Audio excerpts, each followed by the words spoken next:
پہلی روایت جو جسے امام بخاری نے کتاب المناقب کے اندر بیان کیا، حضرت عبداللہ ابن عباس رضی اللہ تعالیٰ عنہما اسی حدیث کی طرف اشارہ کرتے ہیں، کیا تقسیم کر رہے تھے؟ اور حضرت ابو سعید خدری رضی اللہ تعالیٰ عنہ روایت کرتے ہیں کہ قال بینما نحن عند رسول اللہ، کہتے ہیں آقا صلی اللہ علیہ وسلم کی خدمت میں بیٹھے ہوئے تھے، وَهُوَ يَقْسِمُ قَسْمًا، آقا مال غنیمت بانٹ رہے تھے اپنے غلاموں میں، تقسیم آقا خود کرتے تھے، یہ بیعہ کا طریقہ تھا،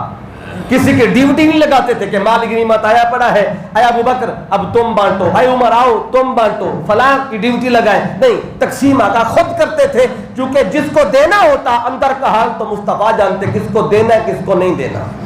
کس کو تھوڑا دینا ہے کس کو زیادہ دینا ہے، تو اپنی مرضی سے حضور دے رہے ہوتے تھے، تو آقا تقسیم کر رہے تھے، تو اتنے میں عطا ہو ذوالخویسرہ تھی جس کا نام تھا ہرقوس بن زہیر، لقب تھا ذوالخویسرہ، وہ ذوالخویسرہ آ گیا، ہرقوس بن زہیر آ گیا، وَهُوَ رَجُلٌ مِّن بنی تمیم، بنو تمیم میں سے تھا، اس لیے اس کو ذوالخویسرہ تمیمی کہا جاتا ہے، فَقَالَ یا رسول اللہ صلی اللہ علیہ وسلم، وہ کھڑا ہو گیا اور اس نے جب دیکھا بھی تقسیم کسی کو تھوڑا کسی کو زیادہ تو آقا اپنی مرضی سے دے رہے ہیں،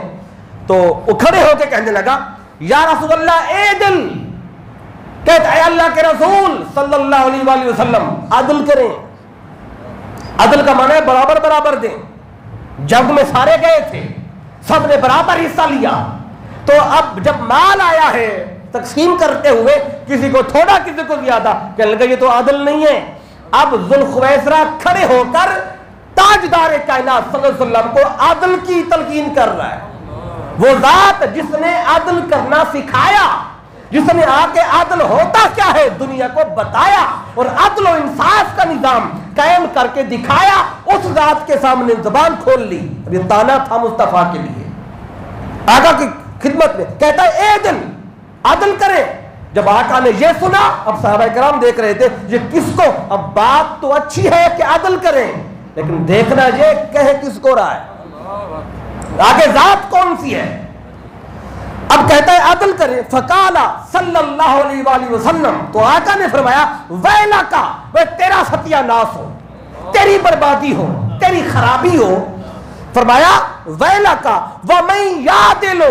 اگر میں عدل نہیں کروں گا، اذا لم عادل،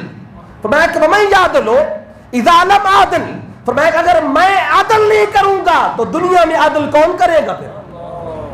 اگر عدل میں نے نہ کیا تو اور کس نے کرنا ہے، تیرا ناس ہو، تیرا ستیہ ناس ہو، تیری خرابی تیری بربادی ہو، پھر آقا فرماتے قد خبت و خسرت ان لم عادل، آقا فرماتے اگر میں عدل نہ کروں تو میں خسارے میں جاؤں گا، میں ناکامی کی طرف جاؤں گا، تو کیسے ہو سکتا ہے، آقا فرماتے میں عدل نہ کروں، اب جب اس نے یہ بات کی اور آقا کی بے ادبی کی گستاخی کی سامنے کھڑے ہو کے، تو سیدنا عمر فاروق رضی اللہ عنہ آپ بیٹھے ہوئے تھے، تو فقال عمر یا رسول اللہ صلی اللہ علیہ وسلم، عرض کیا آقا اذن لی فیہ، آقا مجھے اجازت دے اس بندے کے بارے میں، فاضرب عنقہ، میں اس کی گردن تن سے جدا کر دوں، اس کو ختم ہی کر دوں موقع پہ، مجھے اجازت دیں، تو آقا فرماتے فقال صلی اللہ علیہ وسلم داہو، آقا فرماتے اے عمر دفع کر اس کو، کچھ نہ کہے ابھی اس کو، ابھی اسے کچھ نہیں کہنا، تو جب یہ فرمایا نا تو پھر آقا نے اس بندے کی طرف اشارہ کر کے، اس میں جہاں تک الفاظ تھے اگلی حدیث میں اس کی تفصیل آئے گی، فَإِنَّ لَهُ أَصْحَابًا، آقا فرماتے دیکھ لو اس بندے کو، اس کے اور بھی دوست ہوں گے، اس کے اصحاب، اس کے اس میں بیٹھنے والے اور لوگ بھی ہوں گے مستقبل میں، یَحْقِرُ أَحَدُكُمْ صَلَاتَهُ مَعَ صَلَاتِهِمْ، اب آقا نے اس شخص کے ساتھ جنہوں نے مستقبل میں اس سوچ کا ہونا تھا یا پھر اس کے ارد گرد جنہوں نے حلقہ بنانا تھا ذوالخویسرہ کے ارد گرد، اب آقا نے ان لوگوں کی نشانیاں بتائی ہیں، وہ کیسے لوگ ہوں گے، اسے چھوڑ دو ابھی کچھ نہ کہو، بس ان کی نشانیاں یاد رکھ لو، وقت آئے گا کہ ان کو چن چن کے مارا جائے گا، ابھی فرمائے سے کچھ نہیں کہنا، کیسے لوگ ہوں گے، فَإِنَّ لَهُ أَصْحَابًا، اس کے اور بھی دوست ہوں گے، يَحْقِرُ أَحَدُكُمْ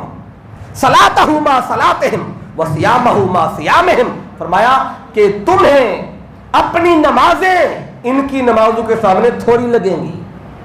اور تمہیں اپنے روزے ان کے روزوں کے سامنے تھوڑے لگیں گے۔ کیا مطلب ہے؟ یہ نمازوں کے بڑے پابند ہوں گے، یہ روزوں کے بڑے پابند ہوں گے، ظاہری بذاقتہ ان لوگوں کی اچھی ہوگی، لیکن ان کا حال کیا ہوگا؟ آگے فرمایا یقرؤون القرآن، یہ قرآن بھی پڑھیں گے، لا یجاوز تراقیہم، لیکن وہ قرآن ان کے یہ جو گردن ہے، گلا ہے، وہ اس کے نیچے قرآن جائے گا ہی نہیں، زبان تک رہے گا۔ نمازیں بھی بہت ہوں گی، اور صحابہ سے آ کر فرما رہے تمہاری نمازوں سے زیادہ ہوں گی، تمہارے روزوں سے ان کے روزے بھی زیادہ ہوں گے، ان نماز روزے کے بڑے پابند ہوں گے۔ یا تو آقا نے نماز، روزہ اور تلاوت قرآن کا بتایا نا، لیکن ایک اور حدیث میں کوٹ کروں گا، بخاری مسلم سے آگے بتاتا ہوں، جس میں پھر ان کی ظاہری وضاقتہ بھی بتائی۔ یہ تو عمل بتایا نا، قرآن پڑھنا، نماز پڑھنا، روزہ رکھنا، یہاں 3 چیزیں بتائی ہیں کہ یہ کثرت کے ساتھ کریں گے، بڑا قرآن پڑھیں گے، نماز کوئی مس نہیں کریں گے، نوافل بھی پڑھتے ہوں گے، روزے رمضان تو رمضان ہے اور بھی رکھتے ہوں گے، بڑے روزے ہوں گے ان کے۔ جب ان کے روزے دیکھو گے، آقا صحابہ سے فرما رہے ہیں، جب ان کی نمازیں دیکھو گے تمہیں اپنی نمازیں ان کی نماز ان کے سامنے تھوڑی نظر آئیں گی، تمہیں اپنے روزے ان کے سامنے تھوڑے نظر آئیں گے،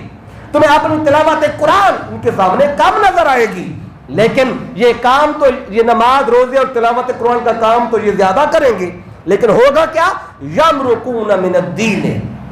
کما یمرق السهم من الرمیہ۔ آقا فرماتے ہیں یہ سب کچھ کر کے بھی یہ لوگ دین سے ایسے خارج ہوں گے جیسے تیر شکار سے نکل جاتا ہے۔